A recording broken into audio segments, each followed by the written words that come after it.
आज हमारे लोग जो शहीद हुए, क्यों शहीद हुए? क्या क्या वो अपने लिए, अपने परिवार के लिए? नहीं, आज उसी के हम लोग खून हैं, उसी के वंशज हैं। आज हमारा जमीन लूटा जा रहा है, एक तरफ जमीन लूटा जा रहा है और दूसरे तरफ हमारा नौकरी भी लूटा जा रहा है। अब आज यहां पर नौकरी के नाम पर आज यहां पर स्थानीय नीति नहीं बनेगा। अभी लोग सोए नहीं हैं, अभी लोग जाग गए हैं। कल दुमका में जबरदस्त रैली हुआ, साहेबगंज में रैली हुआ, हर जगह रैली हो रहा है। हम कोई इंजीनियर की बात नहीं करते, हम कोई आईएएस आईपीएस की बात नहीं करते, हम कोई डॉक्टर का बात नहीं करते। आज यहाँ थर्ड ग्रेड फोर्थ ग्रेड में यहाँ के बेटा और बेटियों को नौकरी नहीं मिलेगा, बाहर के लोगों को नौकरी मिलेगा, कैसे लोग बर्दाश्त करेगा? महोदय, तीर चलने का समय आने वाला है, मुझको लगता है। अगर सुनिए ना, आप लोगों ने बहुत घोषणा किया था, आप लोगों ने बहुत घोषणा किया और हमारे माननीय मुख्यमंत्री जी ने भी, इन्होंने भी बहुत घोषणा किया था। तो क्या इसका इंप्लीमेंट होगा? वादा किया तो निभाना पड़ेगा। ये 1932 का खतियान का पर्व पूरा जगह रैली हो रहा है। अस्थानीयता नीति, इसे हम बार बार बोल रहे हैं कि हम बार बार आपके माध्यम से मैं सरकार को संज्ञान में देना चाहता हूं। समय किसी का इंतजार नहीं करता है। निश्चित तौर पर आप स्थानीय नीति का समय सीमा तय करिए। और महोदय, अभी नौकरी में रोस्टर रजिस्टर कहीं नहीं है। आज अभी हमारे जिला में कितना बैकलॉग है, किसी को पता नहीं। सरकार बतावे तो। मुझको परवाह नहीं है, मैं सही मशवरा देना चाहता हूं, मैं सही सुझाव देना चाहता हूं। मैं अपने लिए नहीं बोलता हूं, मैं यहाँ के लोगों के लिए ये मौका मिला है, इसका सदुपयोग होना चाहिए बहुत है। और बहुत गंभीर ही बात है कि यहाँ एसपीटी एक्ट, सीएनटी एक्ट रहते हैं, पदाधिकारी क्या कर रहे हैं, या कमिश्नर क्या कर रहा है, या डीसी क्या कर रहा है, ये जमीन लुटा रहा है। महोदय क्या सहन करिएगा? आपके समय में तो बहुत लूट हुआ। महोदय, कल जो सदन में 2022-23 का जो बजट सदन में प्रस्तुत किया गया है, मैं तो उसके पक्ष से बोलने के लिए मैं खड़ा हुआ हूं। उसके पहले मैं महोदय, आज जो हमारे अमर शहीद स्मरणीय बाबा तिलका मांझी, वीर बुद्धू भगत, सीतो कान्हो चांद भैरव, महान फूलो झानो, तेलंगा खड़िया, ठाकुर विश्वनाथ सहदेव, पांडे गणपत राय, शेख भिखारी, धरती आबा, बिरसा मुंडा, जतरा टाना भगत आदि को मैं सबसे पहले नमन करता हूं। और महोदय, बजट के पक्ष में मैं बोलने के लिए खड़ा हुआ हूं। और बजट मैंने देखा भी, और ये बजट राज्य के लोगों के हित में है, सभी वर्गों को देखते हुए बनाया गया है। तो महोदय, बजट केवल आज ही नहीं, बिहार में जब हम लोग थे, कई बार बजट पेश हुआ। और बिहार से झारखंड राज्य अलग होने के बाद 21 साल बीत गया महोदय, यहां भी कई बार बजट पेश किया गया।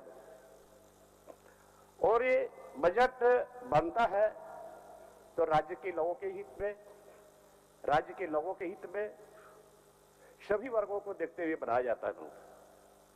लेकिन सही में अगर देखा जाए, राज्य अलग होने के बाद कुछ काम तो हुए हैं, लेकिन अभी बहुत काम बाकी है महोदय। बहुत सारी योजनाएं अभी टाउनशिप इलाकों को छोड़ करके अगर आप देहात की ओर चले जाए, सुदूर इलाके में चले जाए, जंगलों में चले जाए, तो महोदय इसको कोई नकार नहीं सकता। इतने गरीब लोग हैं महोदय, किसी को अभी तक आवास नसीब नहीं हुआ।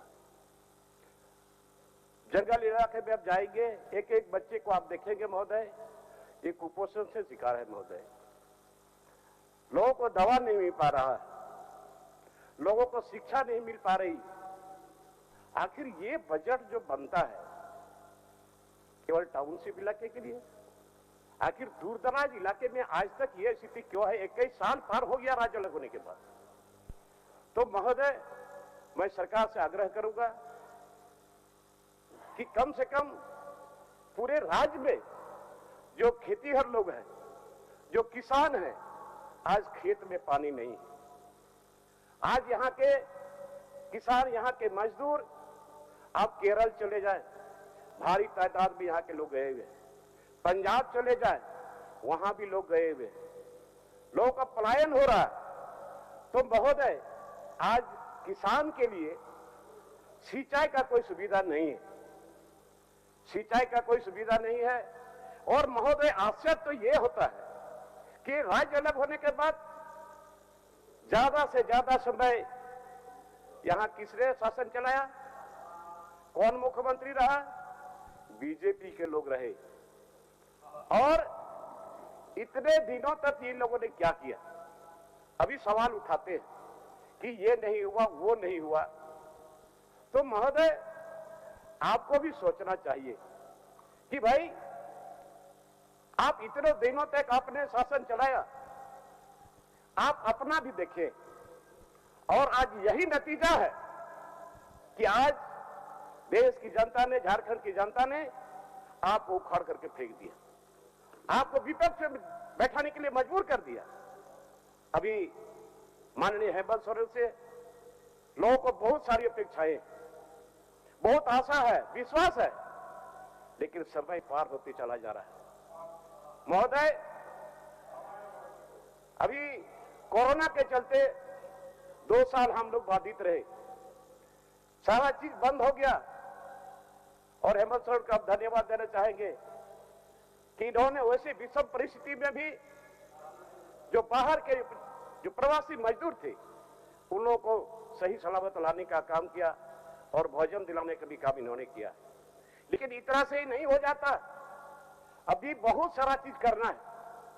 महोदय, आज हमारे लोग जो शहीद हुए, क्यों शहीद हुए? क्या क्या वो अपने लिए, अपने परिवार के लिए? नहीं, आज उसी के हम लोग खून हैं, उसी के वंशज हैं। आज हमारा जमीन लूटा जा रहा है, एक तरफ जमीन लूटा जा रहा है और दूसरे तरफ हमारा नौकरी भी लूटा जा रहा है। महोदय, आज यहां अंग्रेजों के साथ हमारे लोगों ने लड़ाई लड़ी, तीर धनुष के साथ लड़ाई लड़ी है, और उन्होंने अपने आप को बलिदान किया। किसके लिए? आज यहाँ के आदिवासी, आज यहाँ के मूलवासियों के लिए महोदय।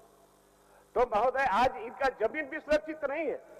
और मैं इस बात को बराबर हसदर में बोलता हूं कि जब जमीन रहेगा तो यहाँ के आदिवासी मूलवासी रहेंगे। उजड़ रहा है लोग, अभी जहां जहां कोयला खदान है, ECL, CCL, BCCL, जहां भी है, गरीब लोग उजड़ रहे हैं। अभी गांव नहीं मिलेगा, वो लोग कहां चले गए? इसका कौन सर्वे किया कि माइंस के चलते इतने आदिवासी मूलवासी जो उजड़ गए वो कहां चले गए? और उसके अलावे बाहर से लोग आए, और आज माइंस के बाद जो जमीन उसकी बची हुई थी, उस जमीन पर भी वो लोग दावा बोल दिया। उसके पास गुंडा है, पुलिस भी उसको मदद कर रहा है। महोदय, अभी मैं बता रहा हूं, ये आपका BIT मिश्रा में एक कमेटी जो हम लोग की बनी है, स्पेशल कमेटी, उसमें हम लोगों ने उन लोगों को बुलाया। वो लोग बता नहीं पा रहे हैं कि ये जमीन हम कितना दूर तक लिए हैं, कोई डिमार्केशन नहीं है। और बाद में फिर बोलता है इतना प्लॉट हम लोग पहले अधिग्रहण किए थे, और उसके बाद और भी आगे जमीन हम लिए हैं। कौन है वो जमीन लेने वाला? कैसे लिया? और अभी तक उसका डिमार्केशन नहीं हुआ, उस पर बाउंड्री नहीं दिया गया। और अभी राज्य DC ने आदेश दिया है बाउंड्री करने का, पुलिस फोर्स वहां भेजने का काम DC ने आदेश दिया है महोदय। तो महोदय, इस तरह से आदिवासी, गैर आदिवासी, मूलवासी लोगों का जमीन अगर कोई घेर लेगा कहां लोग जाएंगे? क्यों इस पर कानून है जब यहाँ पर सीएनटी एक्ट है? क्या कोई सेलेबल है और वो बोलता है मैं इस जमीन को खरीद लिया हूं? कौन देखेगा? आज यहाँ का डीसी बेपरवाह है। आप महोदय, मैं सरकार से आग्रह करूंगा, ये डीसी को और सीओ को टाइट करे, वो देखे क्यों जमीन का हस्तांतरण हो रहा है, सादा कागज में जमीन खरीदा जा रहा है। इसी के लिए हम लोगों के पूर्वजों ने बलिदानी दी है क्या? महोदय, मैं आपसे आग्रह, आपके माध्यम से सरकार से आग्रह करता हूं, माननीय मुख्यमंत्री हेमंत सोरेन को मैं कहना चाहता हूं कि आप इसका कानून का इंप्लीमेंट करिए। और कौन आदमी है जो वहां जबरदस्ती करता है? अभी धनबाद चले जाओ, बोकारो चले जाओ, गिरिडीह चले जाओ, रांची हर जगह देखिए, यहाँ माफिया लोग अलग से पुलिस बंदूक के बल पर केस करने के नाम पर लोगों को डराया जाता है, धमकाया जाता है। तो महोदय, जमीन बचेगा तो यहाँ के लोग बचेंगे। आज यहाँ एसपीटी एक्ट है, आज सीएनटी एक्ट है, ये यहाँ के लोगों का बहुत बड़ा कवच है, बहुत बचाव कवच है। लेकिन इस सीएनटी एक्ट में भी छेड़छाड़ हो रहा है। हम दूसरा एक्ट नहीं मांगना चाहते। हम चाहते हैं कि यहाँ पर जो सीएनटी एक्ट है और एसपीटी एक्ट है, इसका सही तरीके से इसका अनुपालन हो, तभी यहाँ का लोग बचेगा। एक तरफ जमीन लुटा रहा है और नौकरी भी लुटा रहा है। आज हम लोग हल्ला कर रहे हैं, पूरे गांव में, शहरों में अभी रैली निकाला जा रहा है स्थानीय नीति के नाम पर। कब बनेगा स्थानीय नीति? मैं आज आपके माध्यम से सरकार से कहना चाहता हूं कि जो स्थानीय नीति रघुवर दास ने बनाया था, उस स्थानीय नीति को आप रद्द करो और नया स्थानीय नीति बनाओ। और स्थानीय नीति नहीं बनाओगे तो किसको आप डिफाइन करोगे कि यहाँ का स्थानीय है? महोदय, आज यहाँ पर नौकरी के नाम पर, आज यहाँ पर स्थानीय नीति नहीं बनेगा। अभी लोग सोए नहीं हैं, अभी लोग जाग गए हैं। कल दुमका में जबरदस्त रैली हुआ, साहेबगंज में रैली हुआ, हर जगह रैली हो रहा है। अधिकार मांग रहा है, वो अधिकार मांग रहा है कि आस्था नीति डिफाइन करो। आज तक आस्था नीति ही बन पा रहा है। कौन बनेगा? कौन है इसका जिम्मेदार? आस्था नीति बना चाहिए। महोदय, नियोजन नीति उन्होंने जो बनाया था तत्कालीन सरकार ने, उस नियोजन नीति का रद्द होना चाहिए। नियोजन नीति रद्द होगा, आस्था नीति बनेगा। आज यहाँ का नवयुवक, यहाँ के युवतियों को थर्ड ग्रेड हम कोई इंजीनियर की बात नहीं करते, हम कोई आईएएस आईपीएस की बात नहीं करते, हम कोई डॉक्टर की बात नहीं करते। आज यहाँ थर्ड ग्रेड फोर्थ ग्रेड में यहाँ के बेटा और बेटियों को नौकरी नहीं मिलेगा, बाहर के लोगों को नौकरी मिलेगा, कैसे लोग बर्दाश्त करेगा? महोदय, तीर चलने का समय आने वाला है, मुझको लगता है। अगर सरकार इसको इंप्लीमेंट नहीं किया, चलेगा, तीर चलेगा महोदय। जब हमारे लोगों ने अंग्रेजों के साथ हिम्मत करके साथ बहादुरी के साथ लड़ाई लड़ा है, तो आज भी हम लोग लड़ने के तैयार हैं। गजब का बात है। और एक तरफ से नियोजन नीति रद्द हो, नया नियोजन नीति बने। माननीय मुख्यमंत्री जी बोलते हैं बनाएंगे, हम धन्यवाद देते हैं, लेकिन कब बनाएंगे? इसका डेडलाइन क्यों नहीं तय हो रहा है? क्यों नहीं इसका डेडलाइन तय हो रहा है? आज भाषा के नाम पर लोग लड़ाई लड़ रहे हैं। ये झारखंड गर्म होने जा रहा है भाषा के नाम पर और स्थानीय नीति के नाम पर। महोदय, आज यहाँ पर एसपीटी एक्ट इतना सशक्त है, सबल है, मजबूत है, लेकिन क्या कर रहा है आपका अधिकारी? कि कौन कर रहा है? लूट करवा रहा है। हेमंत सरकार, आप भी जिम्मेवार हैं। मैं स्पष्ट बता रहा हूं, आप राज्य अलग होने के बाद सबसे पहले ज्यादा शासन आप लोगों ने चलाया, आप लोगों ने सरकार चलाया है और आप लोगों ने शुरुआत किया है। इसको आपको गंभीरता से सोचना पड़ेगा। इसको तो ईमानदारी से आपको बोलना पड़ेगा कि हमसे गलती हुई है। हम सारे लोग उसी के वोट से हम लोग जीत के आते हैं, जो देहात में रहते हैं, गांव में रहते हैं, देह में बदन कपड़ा नहीं है, एक टाइम खाया है नहीं खाया, वही लोग वोट देते हैं। आज हम लोग यहाँ आए हैं, ये सौभाग्य की बात है। राज्य अलग हो, हमारे माननीय गुरुजी शिबू सोरेन के आंदोलन पर कितने लोग जेल गए, कितने लोग मां बहनों का सिंदूर मिट गया, चूड़ी टूट गया। आज वैसे लोगों को कौन देखेगा? आज हम लोग, मैं निष्पक्ष होकर बात करना चाहता हूं, और सारे लोगों को इस पर हम लोग को मिल बैठ करके हम लोग को इसका निराकरण करना चाहिए। और आज आप वहां हैं, आप इधर आप खेल रहे हैं, इधर आप खेल रहे हैं। आज दिन को भी रात बोलते हैं, रात को भी दिन बोलेंगे, ऐसा नहीं होना चाहिए महोदय। आज अभी हम लोग विधायक हैं, यहाँ राज्य में विकास का काम नहीं होगा। अभी माननीय सुनिए ना, आप लोगों ने बहुत घोषणा किया था, आप लोगों ने बहुत घोषणा किया और हमारे माननीय मुख्यमंत्री जी ने भी, इन्होंने भी बहुत घोषणा किया था। तो क्या इसका इंप्लीमेंट होगा? वादा किया तो निभाना पड़ेगा। तो भाई आज निश्चित तौर पर जल जंगल जमीन पर रहने वाला यहाँ का आदिवासी मूलवासी उजड़ रहा है, जाके देख लो उजड़ रहा है या नहीं उजड़ रहा है। ये विरासत में मिला हुआ चीज आज जंगल उजड़ रहा है, और जिसके चलते आज यहाँ का पर्यावरण खराब हो रहा है। समय पर बारिश नहीं हो रही है, आज यहाँ पर खेती नहीं हो रही है। आज हमारे लोग चले जा रहे हैं, आसाम चले जा रहे हैं, पंजाब चले जा रहे हैं, हरियाणा चले जा रहे हैं और अन्य प्रदेशों में चले जा रहे हैं। ये व्यवस्था हम लोग को करना पड़ेगा, ये व्यवस्था सरकार को करना पड़ेगा। किसान खुशहाल होगा, ये गांव का देश है और यहां लोग खेती करते हैं, तभी हम लोग को अनाज मिलता है। तो महोदय, इन लोगों के लिए अलग से निश्चित तौर पर यहां पर विस्थापन आयोग बनना चाहिए। अभी तक कितने लोग बेघर होकर चले गए, कहां चले गए, कौन उसका रख रखाव करेगा, कौन उसका हिसाब किताब लेगा, सरकार को भी ये पता नहीं। कितने लोग गांव घर छोड़ करके मंच से ECL, CCL, BCCL और इतना अभी पहाड़ इलाके में जितना धड़ल्ले से जो चल रहा है माइंस, आज यहाँ का पत्थर BCC साहब से हो गया, तो आज यहाँ धड़ल्ले से पत्थर निकाला जा रहा है। हमारे देहात में धान कटने के बाद रबी फसल होता है, गेहूं होता है, मकई होता है, बहुत सारा चीज, चना होता है, और पहाड़ में पहाड़ियां प्रिमिटिव ट्राइब्स के लिए वहां घास वृक्ष है, फल है, फूल है, उसी में पैसा है। लेकिन पत्थर माइंस के चलते लीज है, छोटा सा पॉइंट जो है, छोटा सा जगह लोग लीज करा लेता है और जहां चाहता है वहां पत्थर खोद करके बर्बाद कर दिया। गड्ढे बने हुए, हर जगह गड्ढा भरा हुआ, कोई भी उसको अलग से उसको भर करके कहीं घास रोपने का काम नहीं किया। ये हम लोग को विरासत में मिला, पहाड़ उजड़ रहा है, आखिर कौन देखेगा इसको? आप लोगों ने नहीं देखा, आप लोगों ने तो शुरू कराया।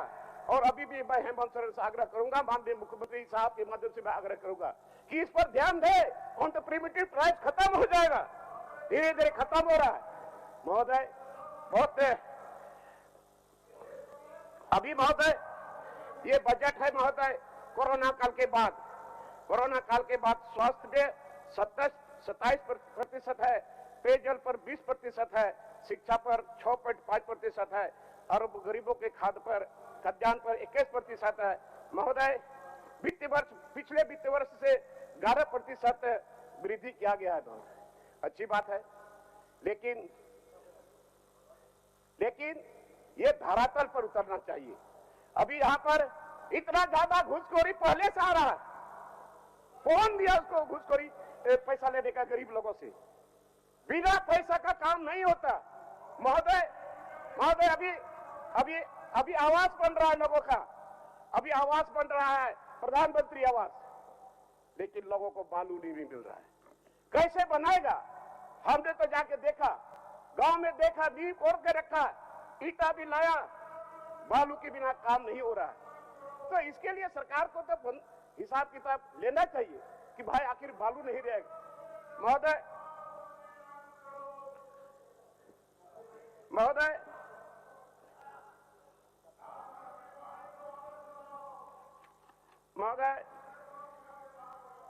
बहुत करोड़ों का बजट बना महोदय, लेकिन सुदूर इलाके में, गांव में, जंगल की तराई में रहने वाले लोगों का जिंदगी ज्यों का त्यों है महोदय। राज्य अलग हुआ है, कैसे राज्य विकसित होगा? आज एक एक किसान को पानी मिलेगा, एक एक गरीब बच्चे को शिक्षा के लिए स्कूल जरूरत है महोदय। यहाँ इतने लोग विस्थापित हो गए, विस्थापन आयोग नहीं बना, कौन कौन बनाएगा? कौन बनाएगा? आप लोगों ने तो बनाया नहीं। और अगर हेमंत सोरेन भी, माननीय मुख्यमंत्री भी अगर ये विस्थापित आयोग नहीं बनाएगा तो आने वाले समय में हम लोगों को खोजने से कहां नहीं मिलेगा, कहां चलेंगे, नहीं चलेंगे। महोदय, ये 1932 का खतियान का पर्व पूरा जगह रैली हो रहा है। अस्थायीता नीति, इसे हम बार बार बोल रहे हैं कि हम बार बार आपके माध्यम से मैं सरकार को संज्ञान में देना चाहता हूं। समय किसी का इंतजार नहीं करता है। निश्चित तौर पर आप अस्थायी नीति का समय सीमा तय करिए। और महोदय, अभी नौकरी में रोस्टर रजिस्टर कहीं नहीं है। आज अभी हमारे जिला में कितना बैकलॉग है किसी को पता नहीं। सरकार बतावे तो कि हर जिला में आरक्षण। महोदय, ये कमजोरी सरकार की है महोदय, चाहे पूर्ववर्ती सरकार की हो और अभी ये हेमंत सोरेन माननीय मुख्यमंत्री जी हैं। हम इसको बहुत सम्मान देते हैं कि बहुत दिनों के बाद राज मिला है। राज मिलने के बाद सरकार में हम लोग आए हैं। आज यहाँ के लोगों का जमीन छीना जाएगा, यहाँ के लोगों का नौकरी छीना जाएगा, इसीलिए हम लोग सरकार बनाए हैं क्या? महोदय, ज्यादा समय नहीं लेते हुए मैं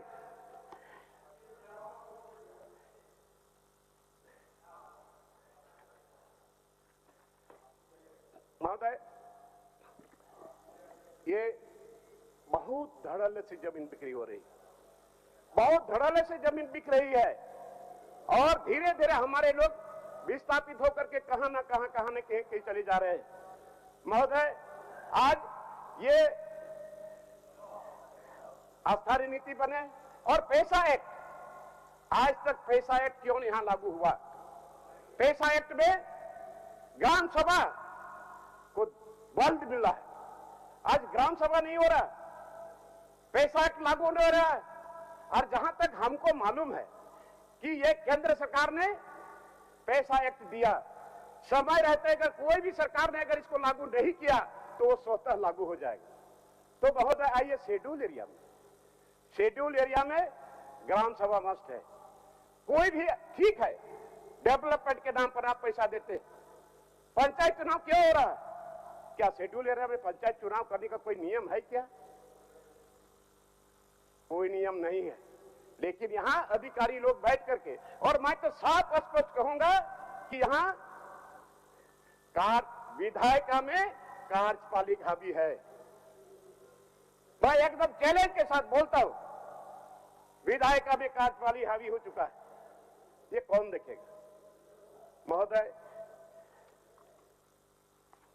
मैं पत्थर तो लुटा ही रहा है, आप लोगों से शुरू हुआ है, पत्थर लुटा रहा है, धड़ल्ले से लुटा रहा है, बिना चालान का जा रहा है। माननीय सदस्य, तो महोदय प्लीज डोंट मर्मरिंग। और आज यहाँ झारखंड से केंद्र सरकार को 85% रॉयल्टी हम लोग देते हैं। और मैं आप विपक्ष वालों से कहूंगा कि आप भी और हम भी एक रेजुलेशन ले कि भाई यहां से 85% जो सेंट्रल गवर्नमेंट को हम लोग रॉयल्टी देते हैं, उसका पैसा हमारा उसमें हिस्सा है कि नहीं? और हिस्सा है तो फिर क्यों नहीं मिलता झारखंड को? आप लोगों को भी गंभीर होना पड़ेगा, तभी ये झारखंड आगे बढ़ेगा। महोदय, मैं पुनः इस बार को बार बार मैं दोहराता हूं और जब तक रहूंगा ये सरकार को मैं कहता रहूं कि यहां पर एसपीटी एक्ट, सीआईटी एक्ट सख्ती से लागू। और मैं तो यही कहूंगा कि आप बैठे न रहें, माननीय हेमंत बाबू आप बैठे न रहे। यूं जमीन पर बैठ के क्यों सिर्फ आसमान देखते हैं? यूं जमीन पर बैठकर क्यों सिर्फ आसमान देखते हैं? पंखों को तो अब तो खोलो, झारखंडी युवा अपनी पहचान बनाना चाहते हैं। महोदय, महोदय, महोदय, अभी बोलिए, आप बोलिए। हो गया महोदय। नगर पालिका, महोदय, अभी इसी सरकार में ऐसी सरकार में नगर पालिका बढ़ा है महोदय 10 किलोमीटर के रेडियस में। आप 10 किलोमीटर के रेडियस में नगर पालिका आखिर लाया कौन? क्या पार्लियामेंट में कानून बना है क्या? पार्लियामेंट में कानून नहीं बना और यहां नगर पालिका शुरू हुआ, और नगर पालिका शुरू हुआ और इसको अभी 10 किलोमीटर के रेडियस में बढ़ाया गया है। तो 10 किलोमीटर के रेडियस में जितने गांव आएंगे, जो गांव का संरक्षण है वो बिल्कुल समाप्त हो जाएगा। अलग से वहां के गरीब लोगों को टैक्स लगेगा। मैं अगले बार भी इसका विरोध किया हूं कि आप इसको रद्द करो, इसको रद्द करो। यहाँ के लोगों के हित में, यहाँ के आदिवासियों के हित में, यहाँ के मूलवासियों के हित में ये नगर पालिका जो 10 किलोमीटर बढ़ाया गया है, इसको निश्चित तौर पर ये रद्द होना चाहिए। और हमको पूरा विश्वास है, हो सकता है अधिकारी ने उल्टा पुल्टा पढ़ा करके इनको ऐसा किया गया है। महोदय, निश्चित तौर पर ये रद्द होना चाहिए और पैसा एक्ट लागू होना चाहिए। पैसा एक्ट लागू होगा, ग्राम सभा सशक्त और सबल बनेगा, अपना योजना अपने से बनाएगा और गांव का संरचना बिल्कुल जैसा था वैसा रहेगा, मजबूत रहेगा। महोदय, अभी यहां बहुत तरह की बातें हैं महोदय। सिर्फ टाउन इलाका में भी जो हो रहा है अच्छी बात है। मैं नहीं चाहता कि वहां विकास नहीं हो, लेकिन आज हमारे गरीब बच्चे, आज चाहे मेडिकल कॉलेज हो, चाहे इंजीनियरिंग कॉलेज हो, यहाँ व्यावसायिक शिक्षा है ही नहीं। आज यहाँ पर पढ़े लिखे लोग, आज हमारे लोग जो पंजाब में जाके खड़ सकते हैं, केरल में जाके खड़ सकते हैं, क्या उसके लिए हम लोग यहाँ व्यवस्था नहीं कर सकते हैं क्या? हमारे चारों तरफ गंगा नदी है, आज क्या वहां से पानी हम लोग नहीं ले जा सकते? आज अडानी पावर प्लांट कितना दूरी है साहबगंज, वहां से अडानी पावर प्लांट वहां से पानी जब ला सकता है, तो क्या गंगा से हम किसान को लिए पटवन के लिए हम पानी नहीं दे सकते क्या? इच्छा शक्ति होनी चाहिए और बहुत विश्वास के साथ, बहुत आशा के साथ अभी सरकार बनी है, गठबंधन की सरकार बनी है और लोगों को विश्वास है, उम्मीद है कि यहां का विकास होगा। 2 साल तो पार हो गया, 2.5 साल करीब पार होने जा रहा है महोदय। बहुत कम समय है और बहुत भारी भरकम बजट है। ये बजट धरातल कूद उतरे और हमको पूरा उम्मीद है कि नौजवान मुख्यमंत्री हेमंत सोरेन जी इसको उतारने का काम करेंगे। कोरोना काल में तो बहुत बहादुरी के साथ इन्होंने काम किया, बट थोड़ा सा और इसको शक्ति से एसपीटी एक्ट को लगाओ और पैसा एक्ट को लागू करें और ये गुरुजी का सपना यही पूरा करेंगे। उसके खून है। लेकिन महोदय, अभी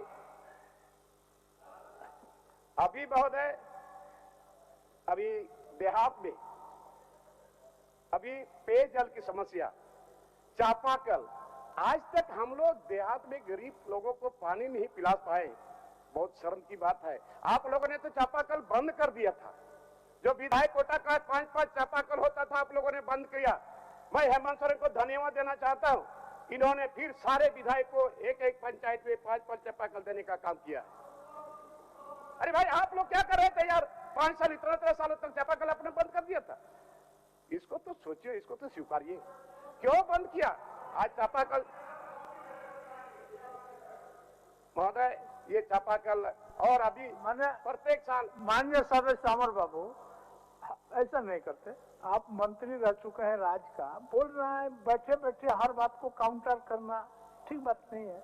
समय नहीं, ये आप इसको नहीं समझ रहे हैं, इसको आप समझिए कम से कम, ऐसा नहीं करिए, बोलने दीजिए। महोदय, अभी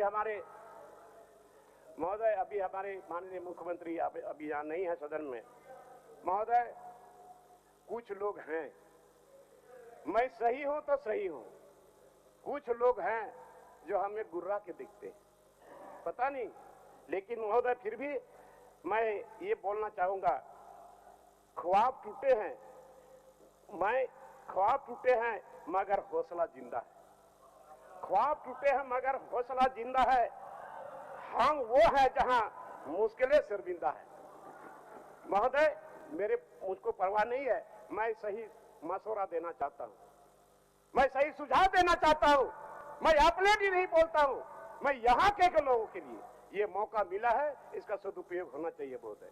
और बहुत गंभीर ही बात है कि यहाँ एसपीटी एक्ट, सीएनटी एक्ट रहते हैं, पदाधिकारी क्या कर रहे हैं, या कमिश्नर क्या कर रहा है, या डीसी क्या कर रहा है, ये जमीन लुटा रहा है।